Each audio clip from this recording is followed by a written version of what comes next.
and it's really, really dark, but you want to find your way out of the desert.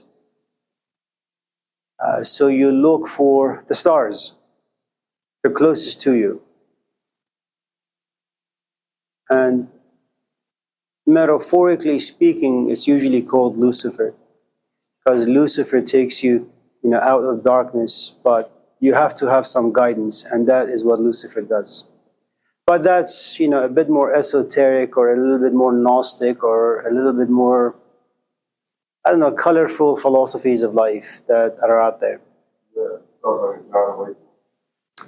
Yeah, or it's kind of like the philosophy of Sigmund Freud. If you're familiar with him, he always referred to himself as a pessimist, as someone who has a lot of darkness in him and a little bit of light. And he referred to himself as the Rembrandt of psychology. And if you're familiar with the paintings of Rembrandt, he uses very little color. Little light. Mostly it's dark. But it's those little specks of light that makes the painting jump out.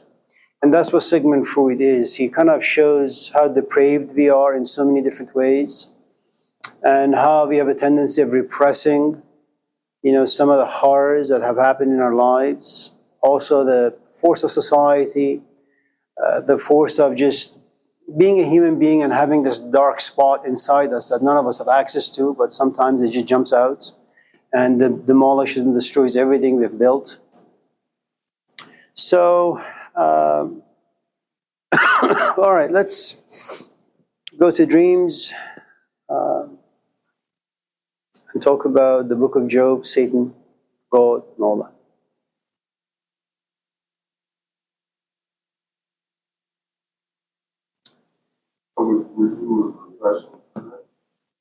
Whichever you guys want. We can do repression if you want. Well, my point about repression is, like I said earlier, I tried real hard. I even lost a license. I couldn't even remember stuff, people, things like that. But as I got older, I started learning fast. I started remembering things that were said to me back then when I thought I was a person. So it's one of those things where you use it to make your way in life, memories that help you, or you can let it decapitate. So maybe we should just put dreams on pause for a moment, and maybe we can just, if you have time, we'll talk about, dreams and where they come from, and the 3 or 4 different categories of dreams, because it does have a long history. And even if you were to go back into the Old Testament, in the Islamic tradition, Joseph, the son of Jacob, happens to be the only person, perhaps, who's very capable of interpreting dreams. And so one of the hints that you'll find in the Quran is that just in case you have a dream, never interpret the dream on your own. Make sure you have found a Joseph in your life who's able to interpret the dream accordingly. And so what you have in the story of the Pharaoh, Joseph, and Jacob, but forget Jacob for now, is that the Pharaoh has a dream. He doesn't know what the dream means. No one in his kingdom knows what the dream means. But someone tells the Pharaoh that there is this young kid whose name is Joseph, that his cellmates, guards, have been having dreams once in a while, and they take those dreams to Joseph, and Joseph just interprets those dreams miraculously. And he's like a fortune teller, and things happen according to his interpretation. So maybe you should consult him. And he says, okay. So that's one of the tricks you need to know about dreams. So again, it has a long, long history. Today, of course, in modern times, it's kind of dismissed because of just the culture, and times you're in. So if time doesn't allow for us to talk about dreams, we'll hold it off till Wednesday, just remind us. So let's talk about, yeah.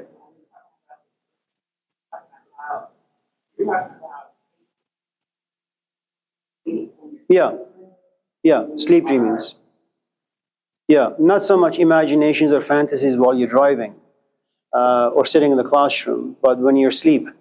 And when you're in the fourth stage of sleep, the REM stage. So that's when dreaming happens. And they come up again for different reasons. Complicated, elaborate, but we can get to it. So let's talk about repression.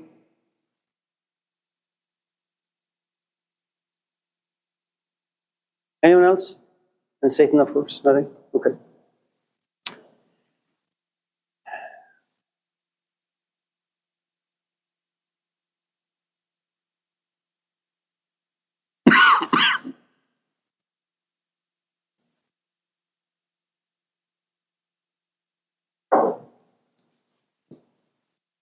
Well, we can't really talk about repression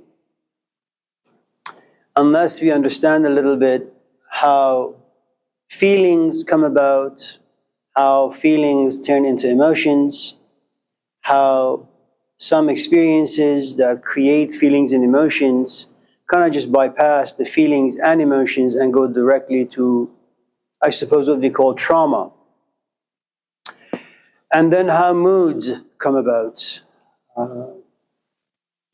Because you don't try to really repress pleasant emotions or pleasant feelings. In fact, you try to remember them often because something that's positive, it's in the foreground, you always remember it, you pursue it, you want more of it, but something that is painful. Having pain in your life is like having a bad companion. Hello. And so when you have a bad companion, you try the best you can to be out of the house as much as you possibly can. So let's talk about how feelings and moods come about, and we'll go from there. How many of you in this class know a little bit about someone named Sigmund Freud? Just a little bit? Okay.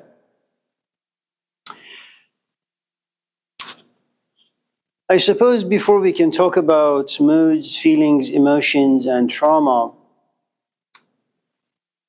let's talk about Freud a little bit. And I think there's a good reason.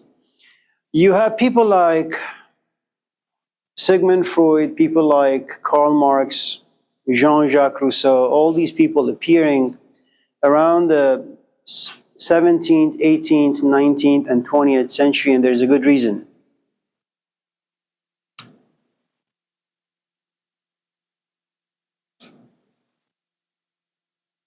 We don't really have marriage counselors or divorce counselors if we don't have in your community too many people divorcing. And traditionally, at the age of 15, you just get married. By the time you're 20, you have 3, 4 kids. If that happens to be your tradition, well, you don't go somewhere to talk about how your marriage is, how your divorce is. You just kind of go with the GPS of your culture. Something happened to our culture around the 17th or so century that everything turned upside down. All the things that we used to believe in for thousands of years were no longer applicable. It's kind of like today, that it's no longer sufficient to ask someone, are you a he or a she? I mean, because now they have all these other pronouns that they want to go by. It's something that didn't exist maybe 50 years ago. So the point I'm trying to make is time kind of creates human psychology, it creates different meanings and definitions and temperaments. And so you need to understand, and it's not the first time that human beings are experiencing trauma. We have been warrior people for thousands of years. You know, your father goes out, he makes you breakfast, he goes out and never comes home. You never see a therapist, you just kind of know how to cope with it. Your culture has the proper narratives that just in case your father dies, and you happen to be 12, your parents, your mom is there, your siblings are there, your aunts and uncles are there, your brother is there, your neighbors are there. They all teach you how to cope. You don't suffer from loneliness, you're not enraged, you don't go out there, mass shoots, none of those things happen. So some of the things that we are going through, it's really the dilemmas or problems of modernity. So it's good to know why we are the way we are, and it's because of the culture that has kind of been changed in the past 200-300 years. Now, Sigmund Freud doesn't come around the 15th century or the 10th century. He's the product of really late 19th, early 20th century. So let's talk about him a little bit. If I'm not mistaken, Freud had 5 or 6 siblings. He had a brother named Michael.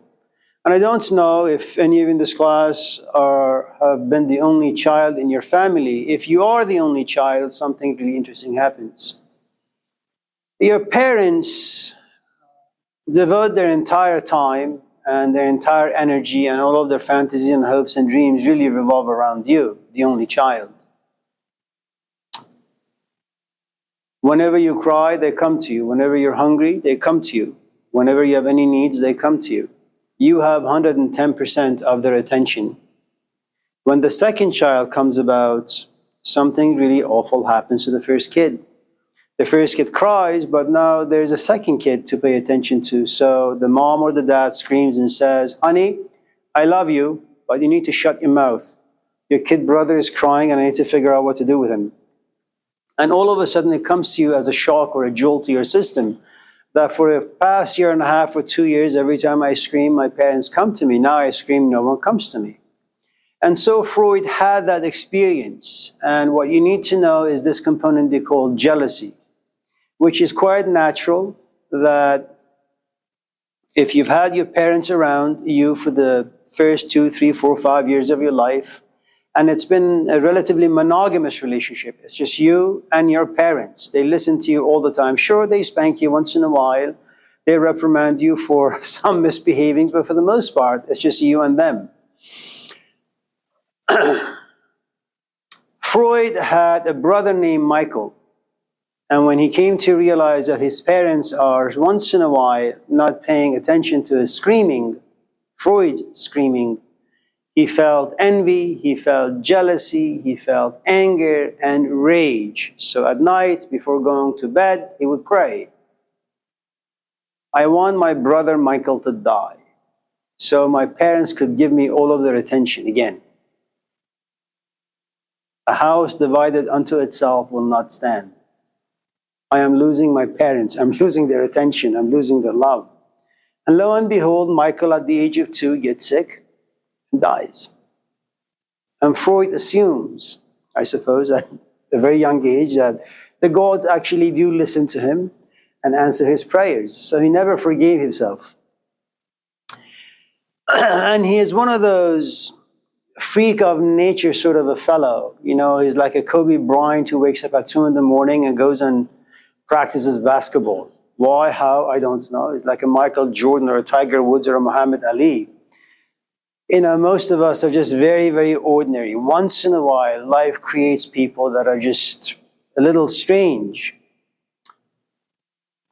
They sting like a bee and fly like a butterfly. Is that how it is? Or move like a butterfly? You have like people like Malcolm X. These are just, I don't know how these people are created, but they are nevertheless. And Freud happens to be just one of those characters, freaks of nature. From a very, very, very young age, he was really interested in figuring out why human beings are the way they are. Now, if you happen to have any interest in spirituality, if you happen to enjoy religion, very much like Freud did in his early days, he came to realize that his father, of course, he was a Jew, his family was from the Jewish heritage.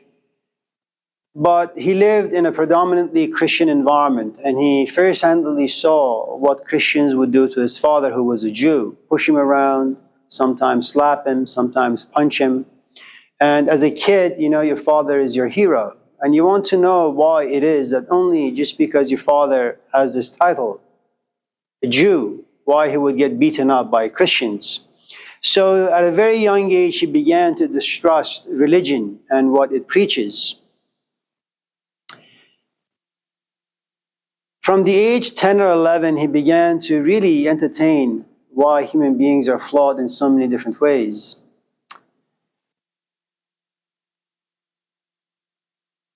He was mostly working with people who were mentally unstable, and that's why most of his work in today's world of psychology is not really respected because Freud usually worked with people who were mentally ill in institutions. And they're always looking for this magic potion to heal people. At a very young age, he experimented, not on himself, but on other people, with this thing called cocaine. And he came to realize that cocaine, this whitish powder, really does magic on people. They're healed. But after a few months, he came to realize, well, the healing is no longer there. People are coming back to the way they've always been, mean-spirited, deformed intellectually, emotionally. And now they have two problems. Not only are they mentally ill, they're also addicted to this thing called cocaine. Now you have two problems on your hands. So this idea that cocaine being this magic potion that has the power to heal people went out the window. Then they put people under hypnosis to figure out if they can tap into their history, maybe figure out what the cure is, only to realize that doesn't work either. Everything is really quite temporary. And when he became an adult, he had his own office, he had a sofa in his office. And it's not because people think better or feel better if they're lying down and talking about their issues. Freud had come to a place in his life, adult life, that he didn't mind listening to people's nonsense or problems. He just didn't want to look at them. He was disgusted by people. So he wanted to make sure that he can avoid eye contact at any cost. So he had them lay down in hopes of just not being able to look at them, just hear them. Now, just in case some of you have no respect for Sigmund Freud, which is a mistake, you should have a tremendous amount of respect because he is really a prophet of the 20th century when it comes to understanding what lives inside the human being, all the demons that you and I have and the closed dungeons that live within. He lived to see World War I. You know, religion talks about the kingdom of God being within us, that all of us in this class are noble, we are created in the image of God, that we have the capacity to be kind, to be nice, to be forgiving. And then World War I happens, and millions of people just get killed.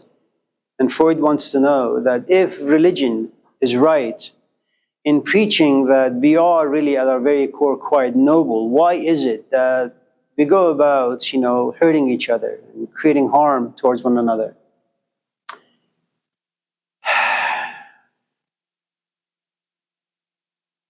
Someone like Karl Marx would argue that human beings are flawed because of money, because of capitalism, because of greed. But Freud says, no, that's really not accurate at all. The flaw lives within the human being, regardless of where he lives, regardless of the social structure and the social forces. We are inherently flawed. There is a good amount of darkness inside us, and we have no choice but to go around hurting one another, as well as ourselves. When World War II comes about, he didn't, of course, live out to see the entirety of the war. 4 of his sisters were captured by the Nazis. They were gaining a good amount of power.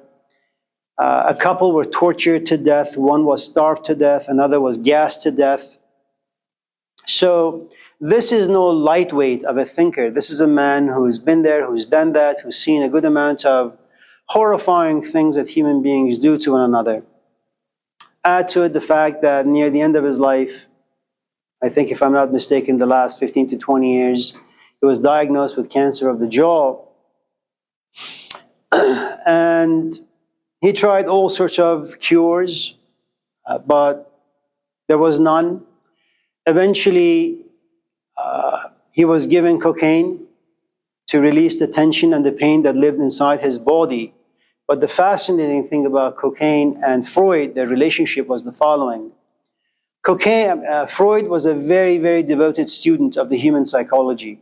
He never wanted to take any drugs that would paralyze his thinking and his feelings. So he only took the amount that would decrease the pain so that he would continue working on what it means to be a human being, what lives inside the human psychology, the human emotions, and the human world.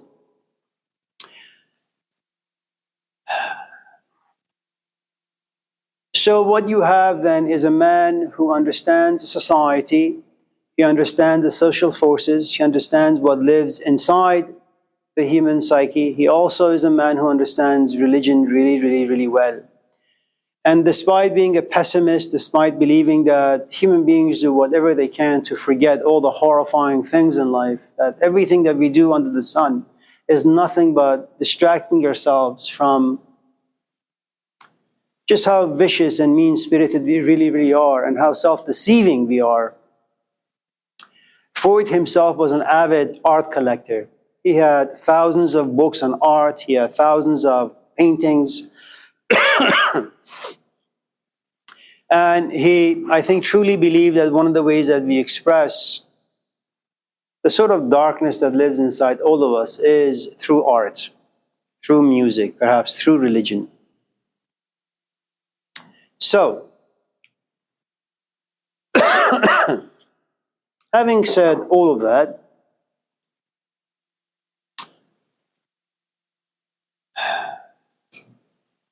let us talk about the three parts that live inside us. And I'm sure most of you in this class already know, but it wouldn't be a bad review.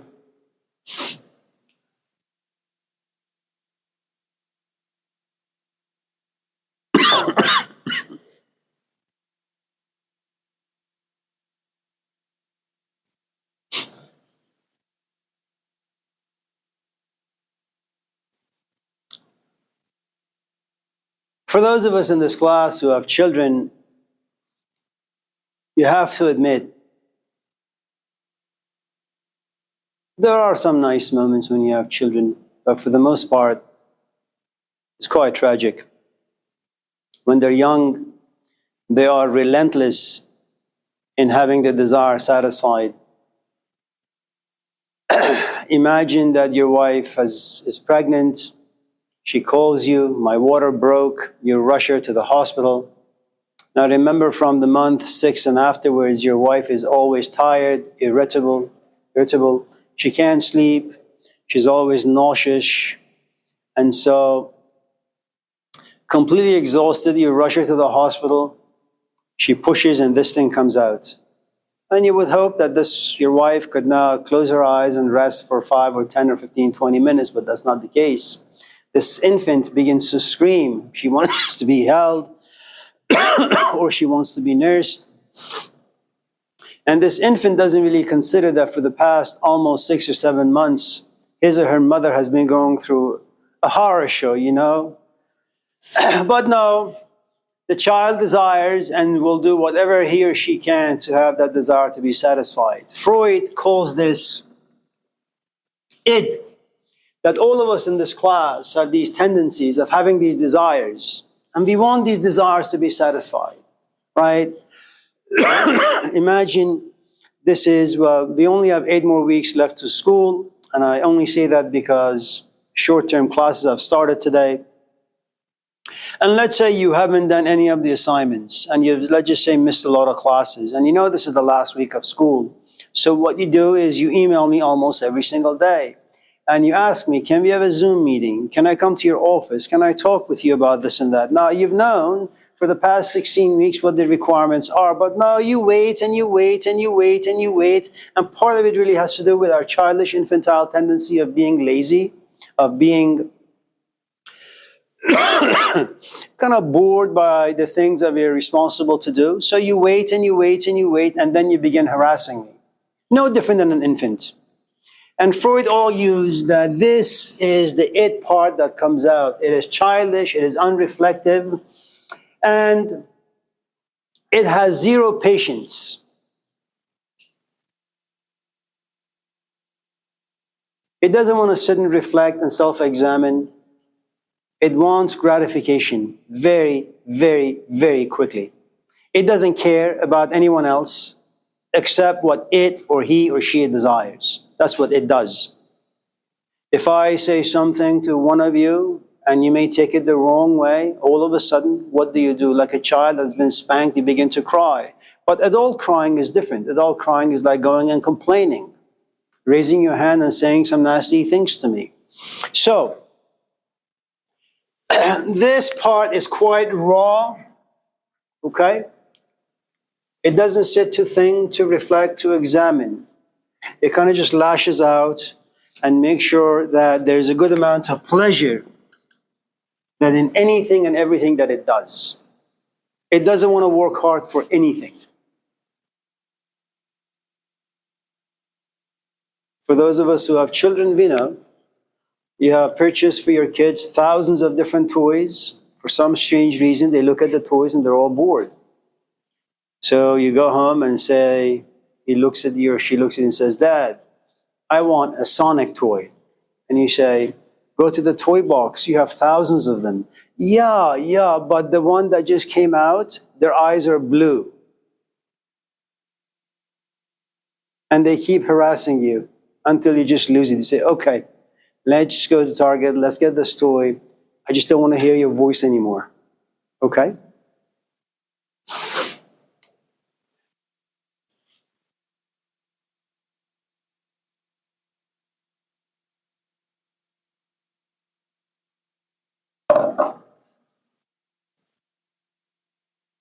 For the past many thousand years of the birth of philosophy or religion, what we've tried to do to our human civilization really is to control this pleasure-seeking part to us. There is nothing wrong with drinking. Just drink perhaps a glass of wine once a week. There is nothing wrong with screaming. Go into the forest and scream. There is nothing wrong with crying. Cry for a right reason. That's what philosophy and religion is, to tame this part to us that is so uncivilized and raw and unrefined. Now, with the birth of philosophy and religion and civilization, something really interesting happens. You have this thing called superego. Now, just in case I say something that you may interpret as wrong or nasty or mean-spirited, instead of lashing out, okay, you've lashed out so many times throughout your life that you realize that your wife has left you, your boyfriend has left you, your parents no longer talk to you, and then you say, maybe I should go seek a therapist to figure out what is wrong with me. Why do I keep exploding on a daily basis? So when you go to a therapist's office, your therapist says, have you read Freud? Have you read Jung? Have you read Plato? Have you read the Gospels? And when you keep reading these books, what they do is they refer you back to yourself, and now you sit, you begin to think, you begin to examine, you begin to self-reflect. And just in case I say something to you, you've been to a therapist's office and you've read all these books for the past 20 years. Now when you hear it, what you really want to do is you want to lash out.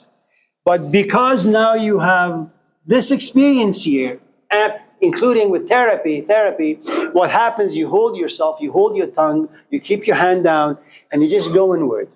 You say, okay, why did Amir say that? What does he mean by that? What are his intentions for saying that? And then instead of exploding, you raise your hand and you say, can you clarify your statement? That is what the superego does. Now you need to understand what happens when you're able to control yourself. You carry the cross of anger. You want to explode, but you hold it in. This is called repression.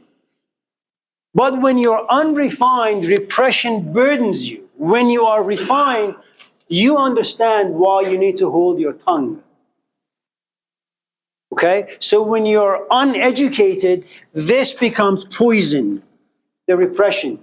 When you are educated, you take the repression, you keep it inside, and you think about it. You see it, you observe it, you examine it, you process it, and then you express it. Okay? It's a very difficult thing to do. Now, this may be somewhat self-deceiving. Okay?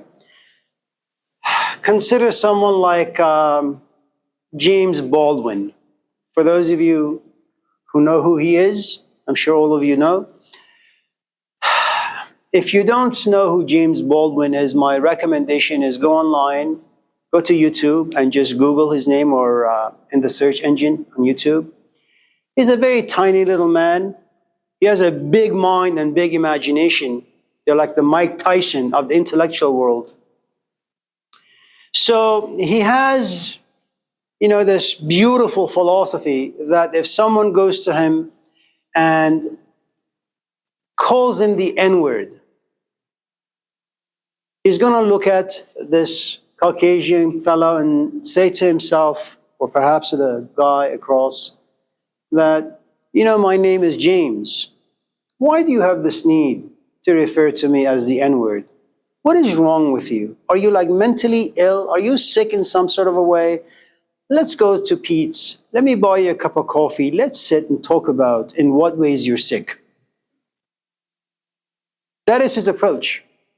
If someone slaps you on the right cheek, offer the left. Take him to Pete's Coffee. Educate him. And let him have shame in a healthy way. Now, if James Baldwin had the physical of Mike Tyson, would he approach it the same way? If James Baldwin was a Mike Tyson, if he was as strong, as powerful as Tyson, or Tyson Fury, would he do the same thing? Take someone to Pete's Coffee and give him a cup of coffee and talk about this? Or would he just punch him out? And what Freud perhaps would suggest is sometimes we believe the way we believe and we react the way we react simply because we don't have a choice.